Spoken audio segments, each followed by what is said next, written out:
ఎన్టీఆర్ భరోసా pension పథకం. ఈ పథకం ద్వారా దేశంలో ఏ రాష్ట్రంలోనూ లేని విధంగా ఒక్క ఆంధ్రప్రదేశ్లోనే వృద్ధులకు 4,000, దివ్యాంగులకు 6,000, దీర్ఘకాలిక వ్యాధిగ్రస్తులైతే 10,000, పూర్తి స్థాయి వికలాంగులైతే 15,000 రూపాయల పెన్షన్ని కూటమి ప్రభుత్వం అందిస్తూ ఉంది. అంతేకాదు చరిత్రలో ఎప్పుడూ జరగని విధంగా ఒక్క ఆగస్టు నెలలోనే 1వ తారీఖు అలాగే 30వ తారీఖు 2 సార్లు పెన్షన్ పంపిణీ చేయడం అనేది జరిగింది. అయితే గతంలో వాలంటీర్లు ఉండేవారు. 1వ తారీఖు 2వ తారీఖు సెలవు వస్తే ఎప్పుడు పెన్షన్లు పంపిణీ చేసేవారో వారు మనకు వాట్సాప్ ద్వారా అయితే సమాచారం అందించేవారు. 1వ తేదీ 2వ తేదీ సెలవు ఉంటే 3వ తేదీ 4వ తేదీ లేదా 5వ తేదీ అట్లా పెన్షన్ని పంపిణీ చేసేవారు. తాజాగా వాలంటీర్లు లేని కారణంగా ఈ పెన్షన్ 1వ తారీఖు సెలవు వస్తే ఎప్పుడు పంపిణీ చేస్తారు, ఒకవేళ 1వ తేదీ 2వ తేదీ కూడా సెలవు ఉంటే మరి పెన్షన్ని ఎప్పటి నుంచి ఇస్తారు తదితర వివరాలు తెలుసుకోలేక చాలా ఇబ్బంది పడుతున్నారు. ఈ విషయాన్ని గుర్తించిన కూటమి ప్రభుత్వం ఈ పెన్షన్ల పంపిణీకి సంబంధించి తాజాగా మార్గదర్శకాలను అయితే విడుదల చేసిందండి.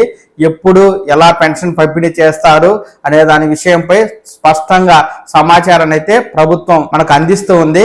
ఆ సమాచారాన్ని నేను మీకు ఇప్పుడు తెలియజేస్తాను. ఈ ఎన్టీఆర్ భరోసా పెన్షన్లకు సంబంధించి ప్రభుత్వం నుంచి ఎలాంటి తాజా సమాచారం ఉన్నా ఆ సమాచారాన్ని మీరు ఉన్నది ఉన్నట్టుగా ఈ పవన్ టాక్స్ తెలుగు ఛానల్ ద్వారా చూసి తెలుసుకోవడం కోసం ఈ ఛానల్ని వెంటనే లైక్ చేసి సబ్స్క్రైబ్ చేసుకోండి.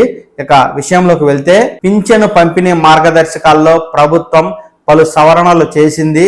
నెల మొదటి రోజు అంటే 1వ తేదీన సెలవు దినంగా ఉంటే పింఛన్లను ఆ ముందు రోజే లబ్ధిదారుల ఇళ్ల వద్దకు వెళ్లి అందించనుంది.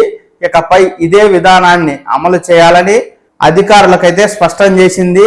పింఛను పంపిణీ ప్రారంభించే రోజే దాదాపుగా 100% పంపిణీ పూర్తికి చర్యలు తీసుకోవాలని, 1వ తేదీ సెలవు దినంగా ఉన్న నెలలో 2వ తేదీన మిగతా పింఛన్లను పంపిణీ చేయాలని ఇక్కడ గైడ్లైన్స్ అయితే విడుదల చేయడం జరిగింది. 2వ తేదీ కూడా సెలవు ఉంటే పింఛన్ని ఆ మరుసటి రోజు అంటే 3వ తేదీ అందించాలని స్పష్టం చేసింది. ఈ మేరకు జిల్లాలకు ఆదేశాలను కూడా ఇక్కడ రాష్ట్ర ప్రభుత్వం అయితే అందివ్వడం జరిగింది. ఈ ఆదేశాల ప్రకారం 1వ తేదీ 2వ తేదీ సెలవు ఉన్నట్లయితే 1వ తేదీకి ముందు రోజు ఏది వస్తుంది అంటే 30వ తేదీ లేదా 31వ తేదీ ఏది వస్తే ఆ రోజునే 100% పింఛన్లు పంపిణీ చేయాలని, ఒకవేళ ఏదైనా సాంకేతిక కారణంతో ఎక్కడైనా వాయిదా పడినట్లయితే ఆ పెన్షన్లను 3వ తేదీ 2వ తేదీ లేదా 2వ తేదీ కూడా సెలవు వచ్చినట్లయితే 3వ తేదీ పంపిణీ చేసి పూర్తి చేసే విధంగా ప్రభుత్వం అయితే చర్యలు తీసుకుని.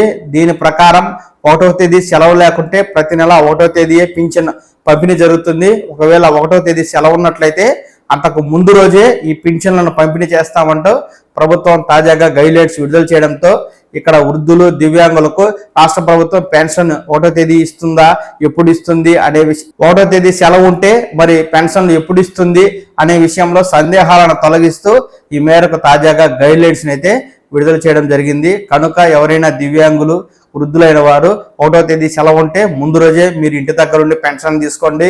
1వ తేదీ సెలవు లేకుంటే 1వ తేదీనే ఇంటి దగ్గర ఉండి పెన్షన్ తీసుకుంటూ ఉండండి. నమస్కారం.